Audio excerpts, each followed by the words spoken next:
right, welcome to another edition in the Vegas Bad Boys of podcasting. DJ Impact. I got all of the Vegas Bad Boys with us, and welcome.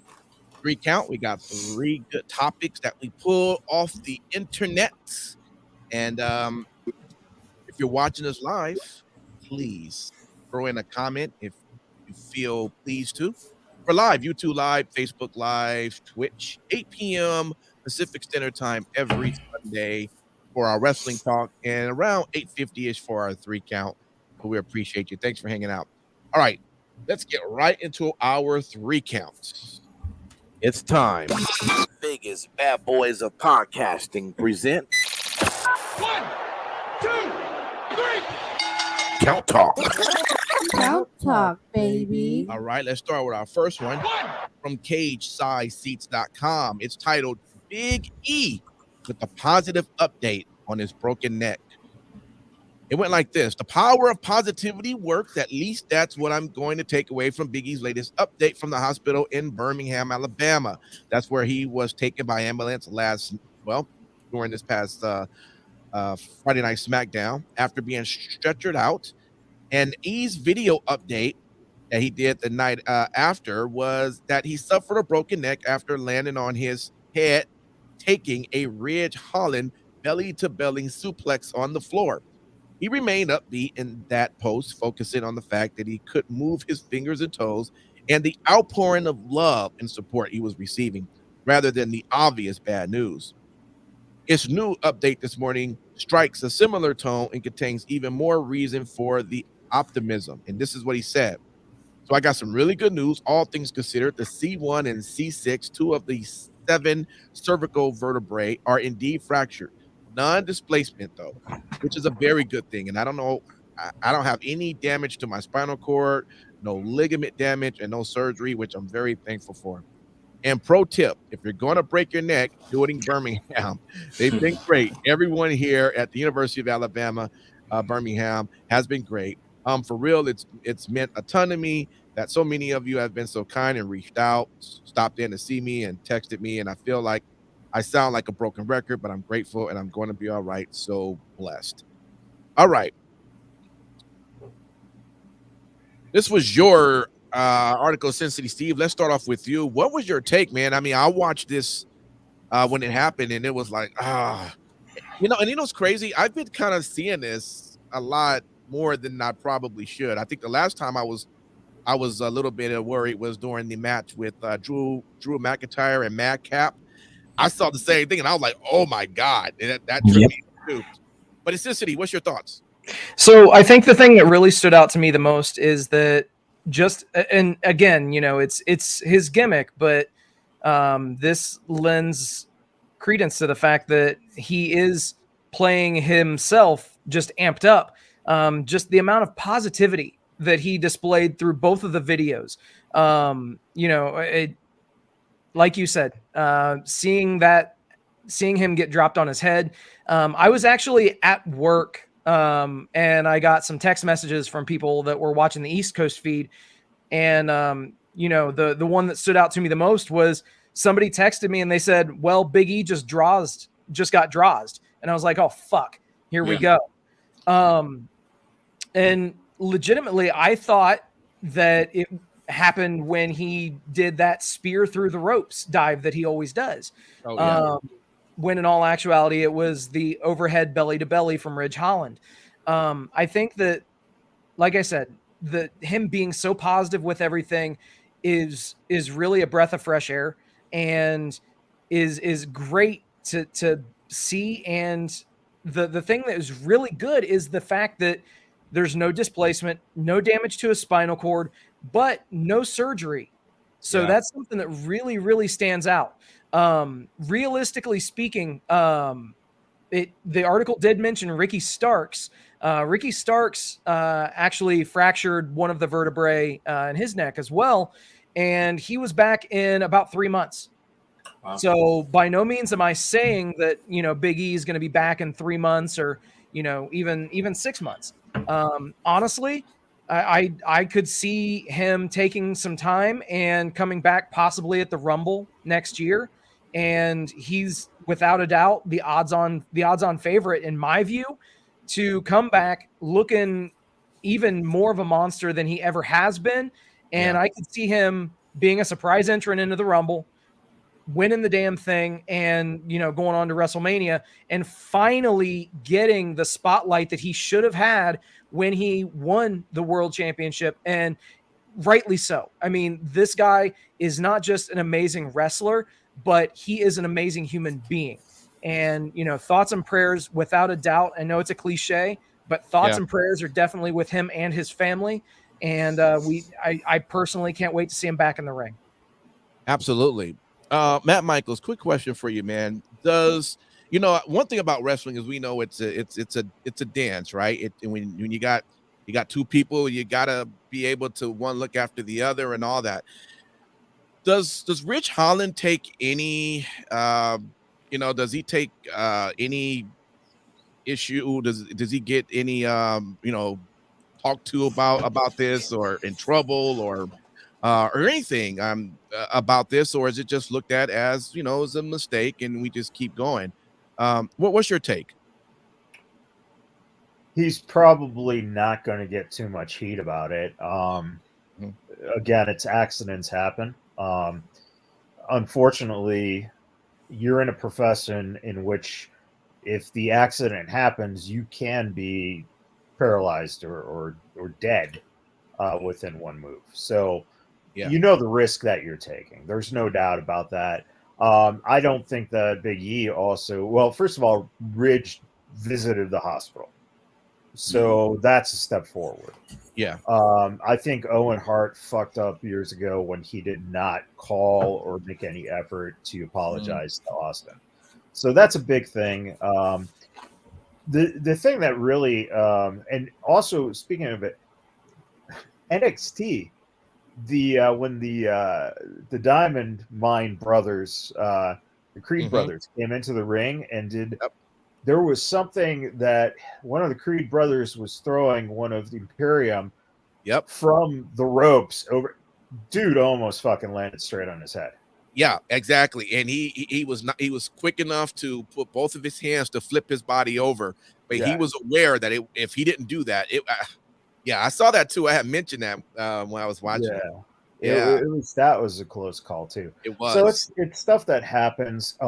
What I've never really understood is why you allow them to do belly to belly suplexes, or even some suplexes in general, especially if you're not really protecting the necks that well on the concrete. I just don't understand the obsession with doing moves like that on concrete. It's not needed nowadays. So thankfully, he ended up okay. And we'll see where this leads. Because it's interesting. Will the fans have a better reaction this time to him? Because the problem is that even as champion, he was not pulling the same kind of numbers that they wanted to see. So hopefully maybe, fondness makes the heart grow, or being absence makes the heart grow fonder, or something like that. Yeah. So hopefully. But it's unfortunate that you won't have that New Day versus the Bullies match at WrestleMania, because that could have been a pretty decent match. Yeah, absolutely. Simon Street, man. I don't know if you watched it when it took place. When you watch it, you go, "Oh my God," And the ref, Jessica, right? That's her name, right? Mm-hmm. She was looking over. She was looking over. I was looking at her. I wanted to see what she was doing, and she knew something was wrong. In fact, I saw her even kind of got on a radio that she had, and was talking to. I was waiting for the symbol. Well, I was waiting for that too. I was waiting for that too. But she was talking to someone out there, back as it was happening, and she was trying to, keep her eye on him, but also manage what was happening in the ring. So, shout out to her, because that's a big job. I mean, that's part of their job, is to make sure the safety of all of these guys. But what was your take when you saw this, and how the information we we know so far being a positive outcome. What's your take? Well, incidentally enough, a part of NXT and SmackDown was the only wrestling I was able to watch up till Friday night, and a lot of stuff just dealing with during the weekend. So, but I'm watching SmackDown and enjoying myself. This match happens, and I immediately, when I saw it, I was like, "Oh snap!" And then when they cut the camera, I knew it had to be something. And so, again, like you had mentioned, the referee did look over, I believe, Sheamus was in the ring, and, they were still orchestrating the match and everything. As to the question that you asked, what my reaction was, I was in a public place, and I was like, oh, shit, fuck. Because you don't want to see someone like Big E kind of go down. And I think that showed with the outpour of support. I saw tweets from I was going to call her by her real name, Pam, by Bailey, and saw tweets from everybody who gave outstanding support, love, and respect and prayers for a speedy recovery. I think that's something that everybody loves Big E in the backstage. I think the problem, and Michael's kind of alluded to it, I think we've all alluded to that, a lot of people who are fans, not so much, have had that type of outpouring. So this situation could be beneficial when he comes back for the response that people have. And unfortunately, that's just kind of how we are with wrestling fans. I mean, let's be honest. Roman Reigns having leukemia, right? Or that showing up, that helped his career. I'm not saying it wouldn't have been successful nonetheless, but it definitely did help to swing a lot of people to be more empathetic to him and happy for him to come back.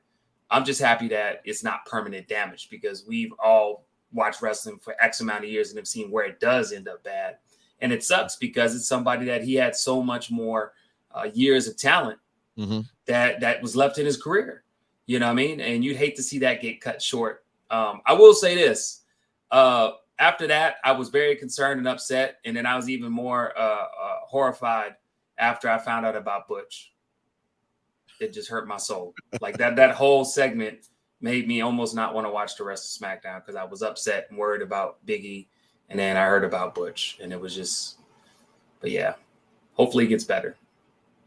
Wait, but Butch was announced before the match happened, bro. I know, but I'm saying I mean, they're in the reverse then. Not hearing about Butch and then seeing Big E upset me is what my point was trying to say. I'm sorry I reversed it, but okay, I'm saying it just made for a bad all around. It's like, damn, what the fuck's going on? Only wrestling I really get to watch, and this happens. That's my point. My apologies. No doubt, no doubt. All right, let's do a count two. And this is from ProWrestlingNewsHub.com, titled Chris Jericho on the biggest difference between AEW and WWE. It says that the top AEW star and first ever AEW champion Chris Jericho recently appeared on Kurt Angle's show to talk about what really made him want to go all elite wrestling in the first place after working with WWE for more than 2 decades. And for him, it's the biggest difference between AEW and the WWE, which Chris Jericho revealed is creative control. And this is what he said. I think the big difference right out of the gate is AEW is our company. That's what we really appealed to me to go there in the first place. I went to New Japan between WWE and AEW, and the first match I had was with Kenny Omega in the Tokyo Dome. And I remember when we did the beatdown angle for it, Kenny got color, and I was like, because we can't do color in WWE, this needs this type of intensity. When you get blood, it's not a bloodbath. It's the intensity that adds to the performances of the players in the ring and the people watching. Then when we had the match, very similar to the Shawn Michaels WrestleMania match, I had the whole ending. Kenny had the beginning. I thought, who do we have to tell this to? Who do we have to talk to? And Kenny said, what are you talking about? I said, well, who's the agent? Kenny said, there's no agents here. This is the match. This is what we're doing. Is that Ghetto is the booker? Ghetto. All right. Ghetto is the booker, and tell Ghetto the finish, and then we do it. I was like, are you kidding me? Really? Creative control. More importantly, they trusted me to be an artist and let the artist be artists. You've got Kenny Omega, who's the top guy in New Japan, who've got Chris Jericho, who's coming in. Business went through the roof when the match was announced. So that kind of made me fall in love with wrestling again, the creative element of it. It was like flying live without a net. Not everything is connected, and don't have to tell the cameraman. Nobody knows what you're going to do. No one knows what you're going to say. After that, Chris Jericho, he also talked about how even before AEW started, he had a talk with Tony Khan, Kenny Omega, and the Young Bucks, and he knew since then that he had a chance and this may actually work. Jericho then talked about how the biggest difference is creative freedom, not creative control, which AEW CEO Tony Khan has given to them, and nobody else has done that. And Tony Khan gives them the space to be an artist and makes it feel like AEW is their company as well, which he thinks the fans feel too. And AEW CEO just lets artists be artists. So this is what he said. When AEW first came up as a concept, I was like, I've heard this a million times before. This is never going to work. Then I talked to Tony Khan and realized, like, we have a chance here. I talked to Kenny and the Bucks before I got really close to Kenny and the Bucks and Cody working in New Japan. I was there for 2 years before AEW started and thought this might work. Lo and behold, it got off the ground really quickly and we were a part of it. It was my company because I knew if this works, this adds to Chris Jericho's legacy. If it doesn't, then I'll figure out what I'm going to do, but I really want to take a chance. The biggest difference is creative freedom, not creative control. Nobody has that. Tony Khan has never given that to anybody, but the creative freedom to be a pro. Tony gives you the space to be an artist, and it feels like our company, and I think the fans feel that too. We're in this together, and my analogy is that I started listening to Metallica in 1984 when no one knew who they were, and it stuck with them until they became the biggest band in the world, till they became the new Rolling Stones. I've always feel a special closeness to them and a loyalty to Metallica because we started it together. I think our fans in AEW feel the same way. They're not just watching a show, they're part of a show and they believe in it. As more people come to watch, there's different vibe. We let artists be artists. Boy, I see Sin City shaking his head a lot, but this was your article here, Matt Michaels. Tell us about it. What was your thoughts? Yeah, Jericho's full of shit. It's just plain and simple. Let's just start with the bullshit about Metallica. There's a big difference, jackass, and that's because Metallica nobody knew when nobody knew them, but people know who Chris Jericho is and John Moxley is and Daniel Bryan and Adam Cole and CM Punk and every other motherfucker who was on a WWE program because that's who made them. WWE. If you look at the television product right now, you're watching WWE. That's plain and fucking simple. The fucking Hardy Boys are in with what? The WWE music. Like, don't even fucking like take Jeff, make him come up with a fucking song or something, right? No, we're just going to use the fucking everything fans associate with those guys was used to fucking say, hey, we're taking your product and just extorting it. All right. So whatever the fresh ideas, whatever the artistry is, you're full of shit, man. I'm sorry. And maybe agenting would help because you could kind of get away from some of this fucking everything gets said yes to. Tell me something Tony Khan has said no to. All right. So that's the first part of it. I can tell you who Tony Khan has said no to. Well, you can. Us. Well, yeah. Well, that's true. Very true.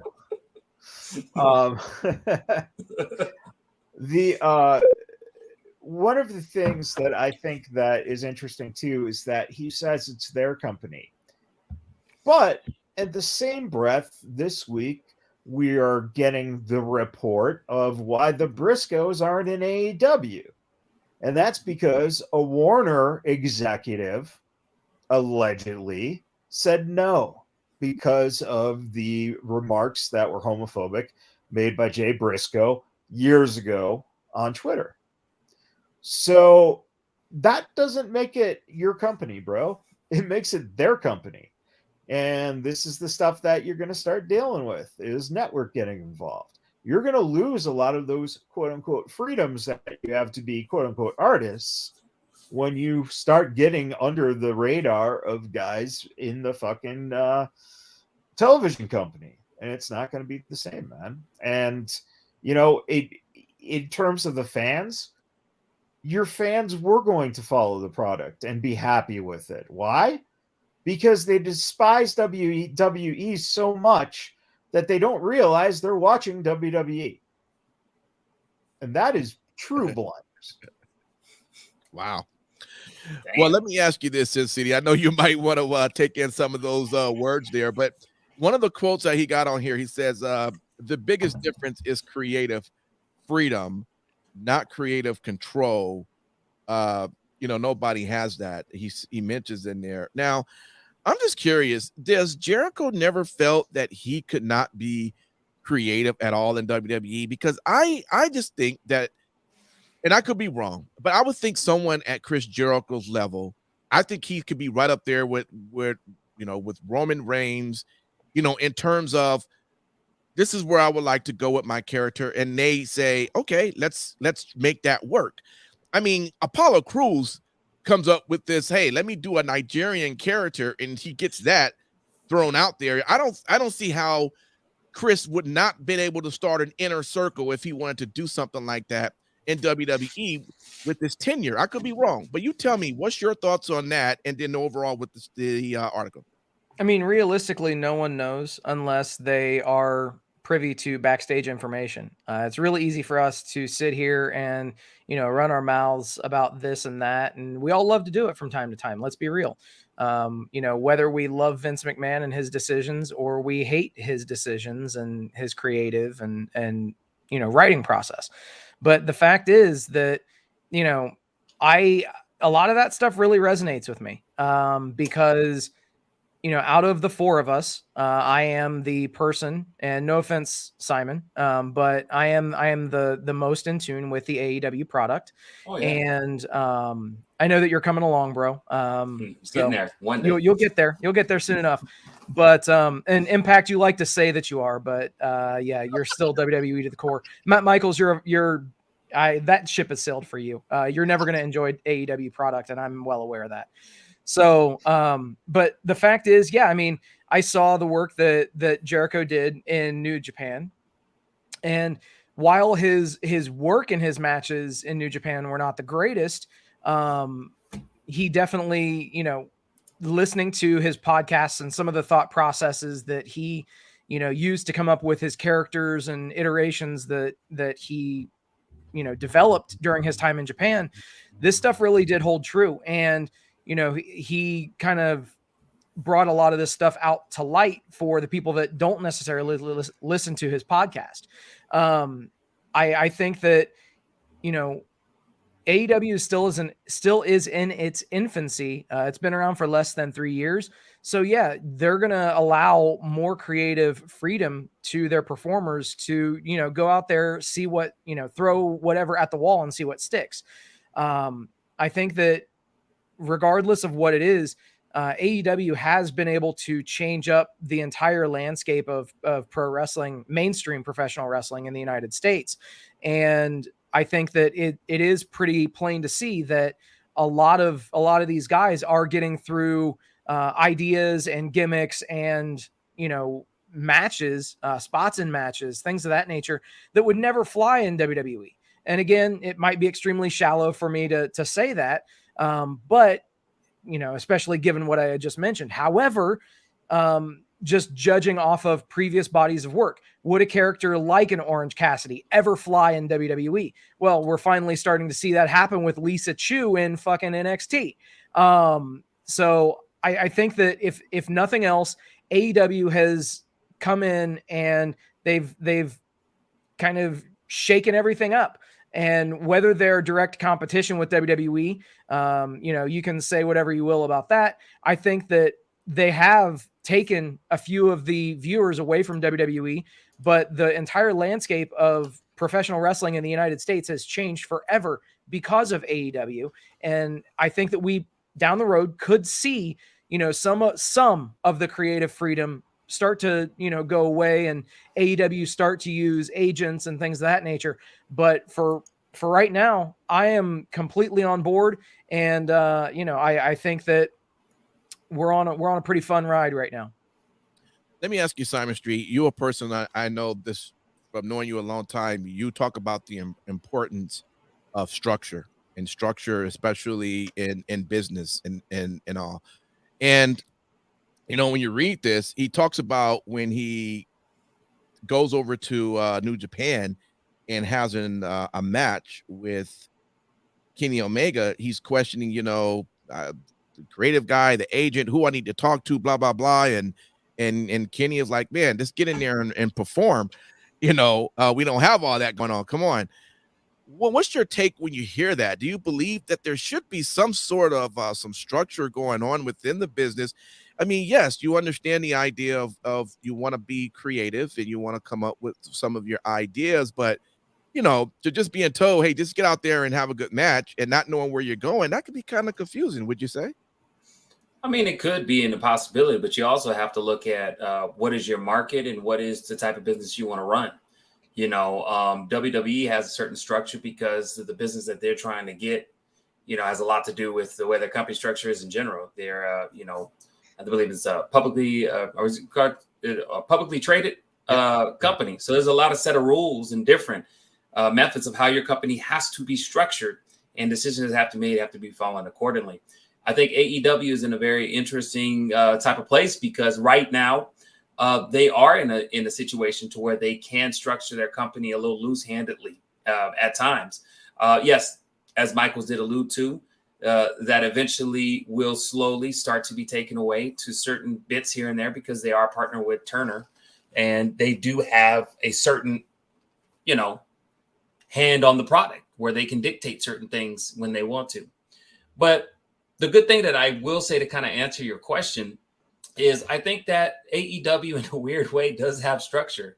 And it is kind of a little bit what Jericho said in this article, is that he felt like he had more, not so much of a say-so creatively what he wanted to go, that he could have a platform to where he could pitch out ideas. Mm-hmm. And the company, because of how the structure was a little loose, they were able to kind of fly with it, whether it stuck or it didn't stick.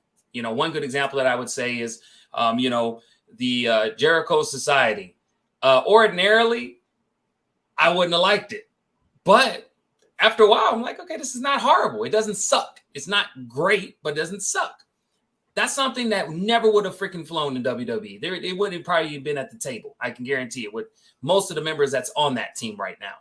But again, there's an opportunity for that. Now, whether or not that goes the distance like the Inner Circle happened to do, those are individuals on there that will now have a better opportunity moving forward, whether it's in AEW or whether if they move on to greener pastures somewhere else. And I think that's what makes AEW very interesting. And that's part of their structure is, let's just have fun in a way, right?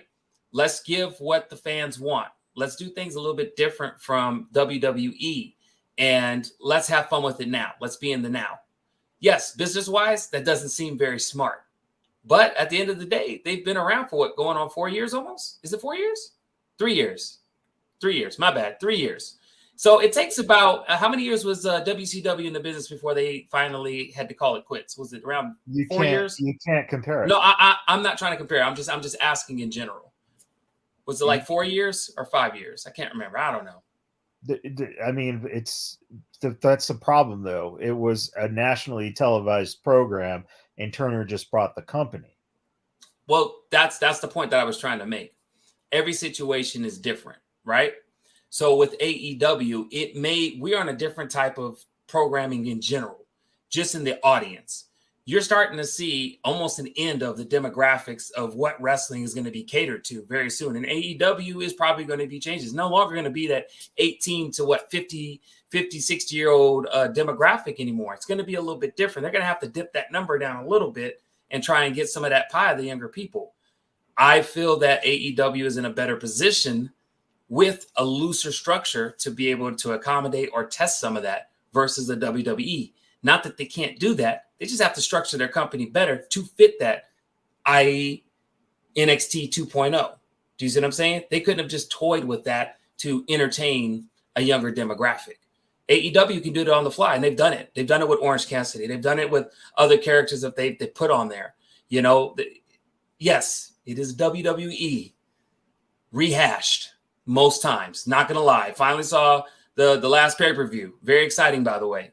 But a lot of it was very contingent on a lot of past WWE superstars. But it doesn't take away from the fact that it was more of a AEW style promotion than some of those guys I've seen in the WWE. And that's something that's very distinctive that I think even you, Michaels, if you look at it and peel the onions back, yes, it's some of the same stock, but the flavor is just a little bit different. All right. There we go. You know, but one of the things that we kind of and this is why I don't like CM Punk. This is why Jericho is full of shit. You had that opportunity. You could have gone to Ring of Honor. You could have gone to TNA at any point. But what did those companies not have? The Money. Same type of money. Of course. It That's always what comes this down to all money. comes down to. It doesn't. You're not an artist. You're a fucking sellout, you know, and you want to paint yourself as an artist. You want to paint yourself as the company that is, you know, just totally revolutionizing and going against the grain.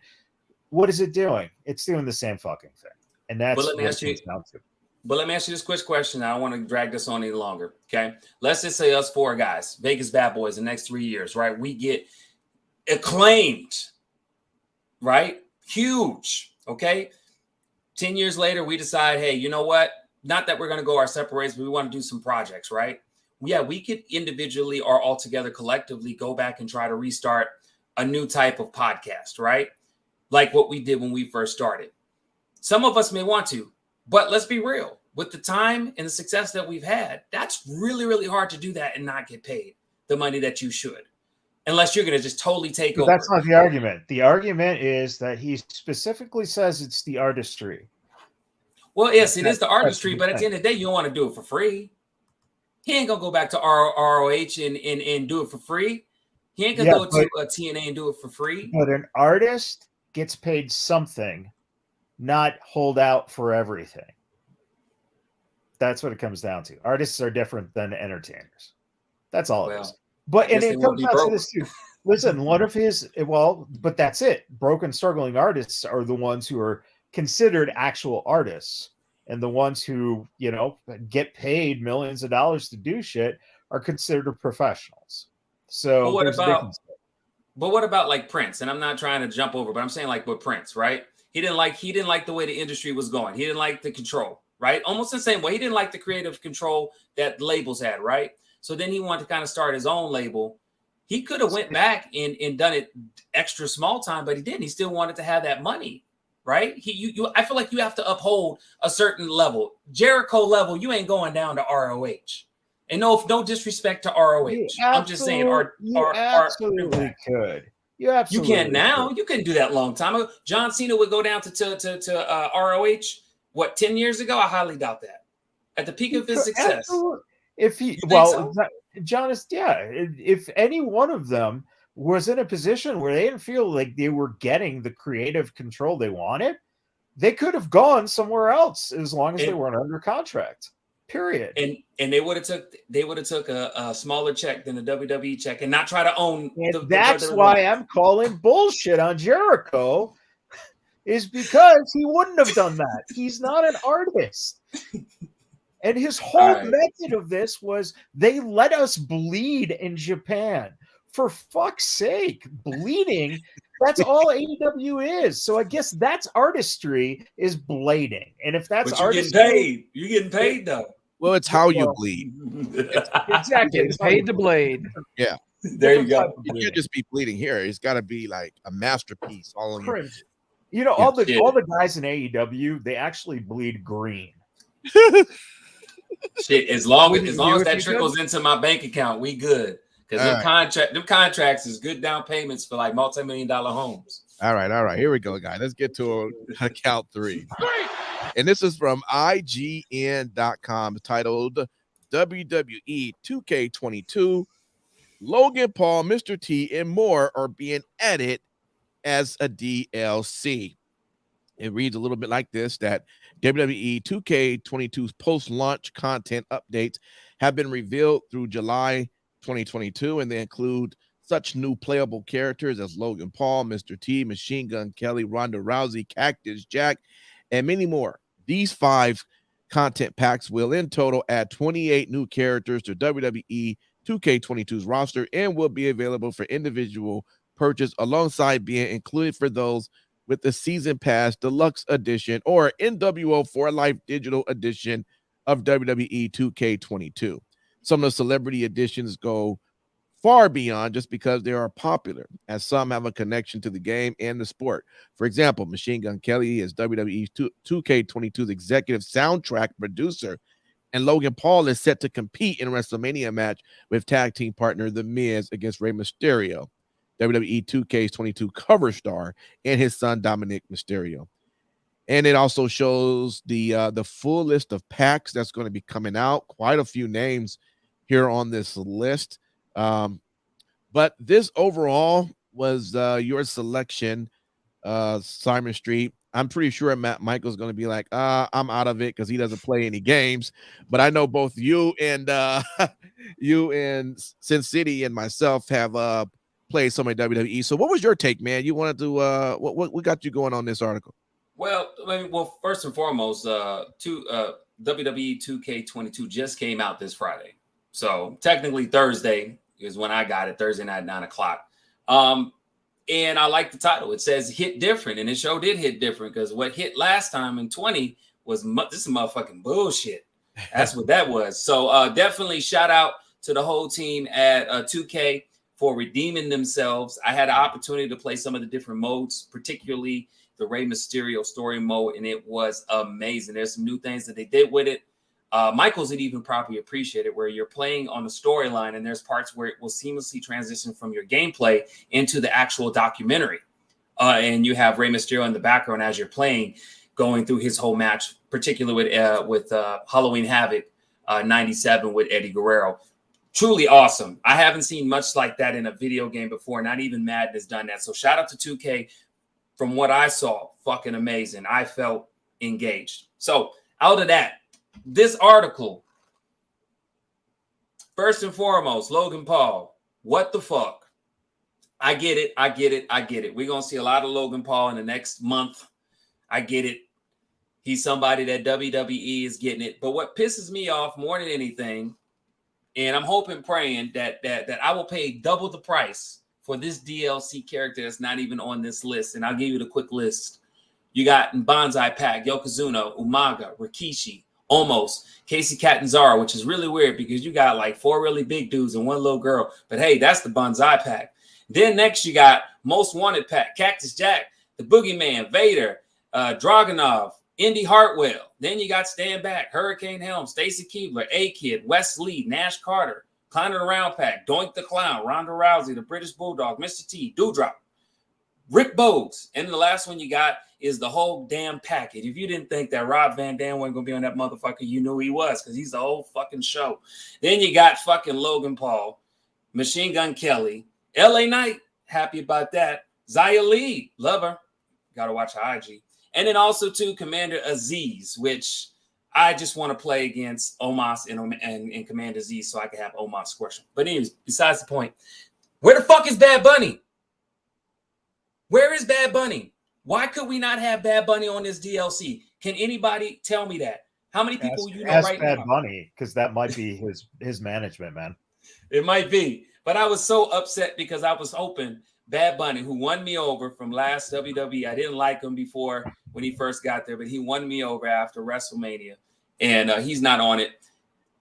Reason why I'm going in on Logan Paul is Logan Paul, out of all these names, doesn't offer anything to me. And I'm going to give you guys an opportunity to prove me wrong, especially Matt Michaels. Lick your chops, get in there, brother. Because Logan Paul is a waste of space. Not only on YouTube, not only in WWE. I don't know why they're trying to push him. There's so many other people in social media right now that have more to offer and more of a draw for that demographic that WWE wants. Can somebody tell me why Logan Paul? Yeah. It's pretty For simple. once. Okay, go ahead. You didn't see Raw, in all fairness, right? I saw a clip of it, but I wasn't entertained. But please go ahead. I didn't get a chance to watch it. So with Logan Paul and his mic skills, A, he's good. But B, the fucker looks like a wrestler. He's got a great stature. He looks good. That's why you're using him. You're getting an advantage of having a guy who is, showing a interest in fighting, and brings in a certain amount of viewers. I think that you're off on the one step of Logan Paul being more despised by you than Machine Gun fucking Kelly. Well, I knew you were gonna bring that up. I'm happy for Machine Gun Kelly because then I can be Kevin Owens and put him through a table over and over and over and over and over and over again. So you just made a great point. That's the same reason that you get that package for Logan Paul. You got 2 for 1 in that one of guys that you can just beat the shit out of because you'd want to see them get hurt. You know what? You just gave me an idea. I don't know how I thought about that. I can take out my extreme hatred, not hatred for him individually. I'm sure he's a nice guy. I just think that his shit is cheap. But that's my point. They probably think my shit is cheap. But they don't even know what your shit is, man. This is probably true. They already know who the fuck I am. But I will say this. The one thing that why I also want to bring that up, and not just Logan Paul, is the strategy that 2K is doing with this game. They really took a lot of care into this game. They learned from a lot of their mistakes. They realized that one big criticism for last probably 4 or 5 WWE 2K games was not revealing what the DLC was going to be and having people buy it, not knowing what it was. And it was not the best at all, people. So at least for here, they've given you a huge calendar all the way into July on a game that's already good. And I'm telling you right now, IGN did a game review for this game and gave it an 8. 8 is a very good score. Do you see what I'm saying? Among other games that came out this month, Elden Ring, which is like almost a 10, if I'm not mistaken, up there with other games that came out this month with Horizon Forbidden Wilds. Maybe not this month, within the same 2 months. So they're doing very well. Shout out to them because everything's hitting really good with regards to this game. Okay. Let me go over to you, Sin City. You a gamer. What's your take on all of this? So, I mean, the thing is, keep in mind, these are DLCs. So they're not part of the game. So, the roster is what it is. The other thing to keep in mind is each one of these packs. So the Bonsai pack, April 26th has 5 wrestlers. Most Wanted has 5 wrestlers. Stand Back has 5 wrestlers. Clowning Around, which first off, I don't get how Ronda Rousey is in a fucking pack that's named Clowning Around. First off, that's got to be a hell of a rib. But anyway, there are 6 in that pack. And then in the whole damn pack, there are 6 as well. So, I mean, realistically speaking, if you break it down and you look at it like this, in the first 3 packs, you have 5 wrestlers in each that are legitimate wrestlers. Whereas if you look at the last 2 packs, you've got, quite frankly, I mean, the only non-legitimate wrestler in Clowning Around is Mr. T. But then in the whole damn pack, you have Machine Gun Kelly and Logan Paul. So realistically speaking, I mean, they did a pretty good job of confining the non-traditional wrestling characters to the packs that were your larger packs. So that's something to keep in mind. Also, the thing is, like what I mentioned, if you don't like having Logan Paul in there, don't buy that pack. You can buy the others. You can buy them individually too. So right, yeah, and that's the thing to keep in mind too. And a great point was brought up earlier. How do we know that they didn't approach Bad Bunny about getting him into the game? And maybe his management or his label or whoever just said no, not this time, because maybe they wanted to be the soundtrack producers this year, but obviously that was already spoken for by Machine Gun Kelly. I think that next year, if we see that Bad Bunny is affiliated, I can almost guarantee that he will also be the soundtrack curator for the title. Good stuff, that would be great. I'd be down with that. All right. Matt Michaels, you kind of already threw your bid in there, but any excitement knowing that this game is so far better than how it was going 2 years ago? I only saw one bug. Only one bug when I was playing for like the first 7 hours when it came out. Outside of that, it was running really smooth, y'all. And I'm waiting to play y'all so I could beat y'all asses. And I already created a BadBoyz custom belt on the game. Oh, well, there you go. Matt. I hold the title, by the way. Did you want to say anything on that?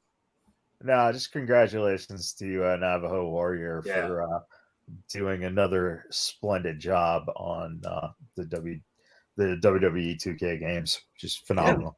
Maybe we'll have to kind of reach out. Also, shout out to Chris Bay for his work in the motion cap stuff that he did for Rey Mysterio for that career mode. Oh, nice. And there were a number of other guys too. Yeah, that just too many to get into. But yeah. Awesome. All right, guys, good stuff. That is our 3 count. Let's make it official here. And we want to thank everybody for listening. We're going to give our final thoughts as we get ready to end the show. Thank you for watching and listening. We see you guys online. We don't see many comments come through, but feel free if you ever watch us to throw your comments in. We love to read them and just see what you're thinking too. We might be on point, but we may be off. Let us know. Thanks for hanging out with us, no matter if you're watching us live or listening. All right. So with that, let me go and start off with you, Simon Street. What would you like to tell the people out there? Everybody, just thank you so much for supporting and everything. And while you're out there, just, try to be the best you can. Allow us to do the same. And like I said, if you're on Twitch, give us a follow. If you're on YouTube, subscribe. There's always new content that's coming out, and you never know when newer content will come out. You just never know. There's always something in the think tank between us four. With that, have a good rest of your week. No doubt. Sin City Steve. Thank you guys for hanging out with us tonight, as always. Thank you for liking, sharing, subscribing, doing all the stuff that you guys do. And we appreciate every single one of you. So thank you. Special thank you to all the brave men and women serving this country, whether you're on lands foreign or domestic. Thank you for doing what you do so that we can do what we love to do. And that's not just this show, that's everything. So definitely special thank you. And then last but not least, repsports.com, reppsports.com. Go there for all of your pre-workout, weight loss, and general energy needs. Again, that's repsports.com. Use promo code Vegas at checkout and save yourself 15%. Perfect. All right. Mr. Matt Michaels. Yeah, time to go to bed. Time to go to bed. We're losing an hour. Yeah. That actually hit me. I was confused. My watch, thank God, was, it updated, but the stove didn't update. So I'm going back and forth. And I'm like, oh, that must have happened. And I didn't know. Did it happen at 2 in the afternoon, or is it 2 in the morning? I wasn't sure. I just know it happened today. It happens, I think, at 3 a.m. in the morning. But yeah, there you go. Yeah, it happened last night. That's what it was. Yeah, we lost an hour. Yep. Too bad we can't be like the great state of Arizona, who never have to worry about moving their time up or down. Well, they apparently don't worry about moving other things into the near future. Yeah, but ironically, the one of the, I think it's the cable systems out there. I think it was cable. They actually did the time jump. Oh, wow. Did they? Yeah. This is like the second year that they just did the time jump for everyone. And so technology. Right. Oh, well. All right, y'all. Thanks for hanging out. We see you next time. Peace.